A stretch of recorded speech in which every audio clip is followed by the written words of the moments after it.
What's going on, guys? I'm here with Brian Dwyer, president of REA, with a super special edition podcast episode and interview. Brian, congratulations on this historic auction we have coming up. How are you? I'm great. Thanks, Gordy. Yeah, this is pretty special.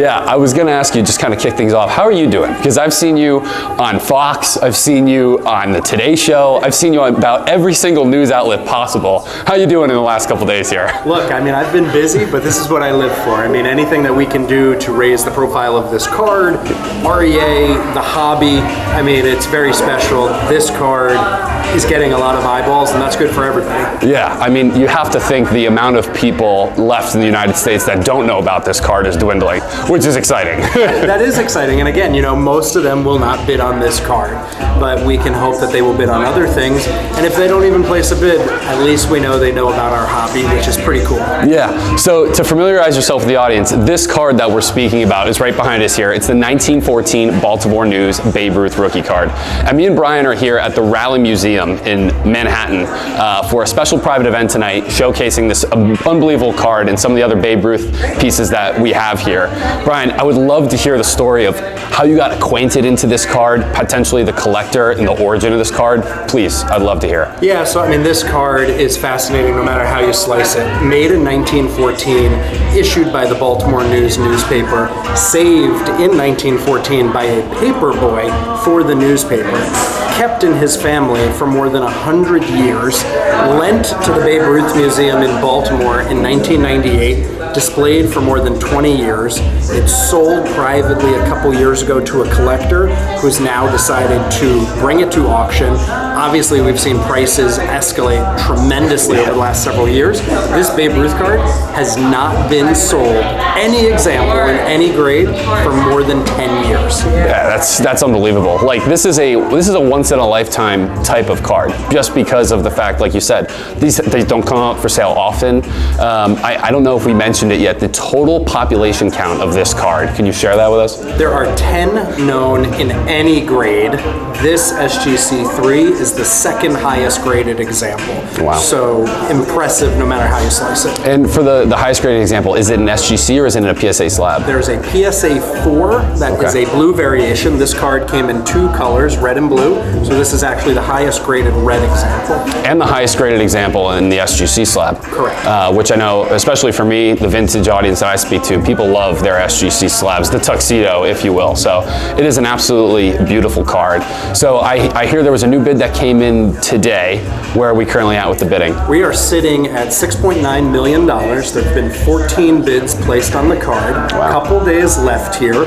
It's going to be fun to watch. Yeah, no, I was reading, if you check out the REA website, there's a phenomenal history on this card, but also how you went about the valuation of what this card could potentially reach. Now, many of the collectors out there know that the record sale is the 52 Topps Mickey Mantle in a 9.5. But this card, as you had discussed, will potentially get close to breaching that $10 million mark, getting close to that. Have you heard any discussion about that post and sort of the valuation process that you guys went through? Yeah, I mean, I think a lot of people understand how we're supporting this number. I mean, we don't know what it'll sell for. The last time one of these sold at auction, it sold for $450,000. But what we know is that in that same auction, that exact same auction, the same day, the same time, there was a T206 Wagner that sold for $402,000. That same card sold last year for almost $3.2 million. So if you look at how that Wagner has appreciated, and if you look at the Baltimore News Ruth example, that was a 1. This is a 3. Yeah. We sold, as you know, 2 years ago in SGC3 Wagner for $6.6 million. We've already turned down offers of $10 million for that card. Wow. It's in that ballpark in our mind. Yeah, no, I mean, super exciting. That's the type of pieces that REA has been able to consign over the last few years. I want to know, again, back to you personally, because you're a figurehead in the hobby. Like, does it ever get old seeing this type of stuff? I have to imagine when you see a card like this, hold a card like this in your hands, that you have to think this is a once in a lifetime opportunity. And they keep coming. Like, does it still blow you away every time you see it? Well, look, this card's very special. My first auction at REA, we had one of these, and I saw it. I thought to myself, it's pretty cool. We'll probably have one next auction. Yeah. Haven't had one in dozens of auctions, more than a decade. When I see this card, I can't help but understand and think about how special it is. But no, it never gets old. I mean, I'm a collector. You know, we've talked about my collection. We've talked about what I love about the hobby. This is what I live for. Yeah, no, I understand it. And what I love about this card is its uniqueness, its story. I mean, Babe Ruth is more than just a baseball historical figure. I mean, he is part of Americana. He's part of the folklore of the United States, and the history behind this card and what it represents.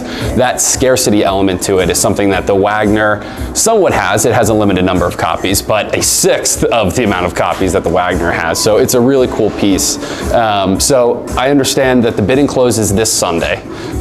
So extended bidding has yet to occur, correct? So you can still get in if you're interested in bidding. You can still jump in 9 p.m. Eastern on Sunday. That's when the deadline for bids is, whether it's on this card or any one of the 4,100 other lots that we have. Right, so if you're not in the mix for maybe a $10 million Babe Ruth card, don't worry. There's plenty of incredible pieces up for sale. I know I've been eyeing up a couple of the 1954 Topps cards. The last few auctions, I've been picking a few off throughout this year, so fingers crossed there's a Hank Aaron card in there that maybe has my number on it. So we've got a bunch of them to choose from. Awesome. Well, guys, this was Brian Dwyer. We're here at the Raleigh Museum. Brian, I couldn't thank you enough for the opportunity to get to speak to you. Good luck with the auction. Appreciate it. And let's have a great night. All right, thanks, Cordy. Awesome. Thanks, guys.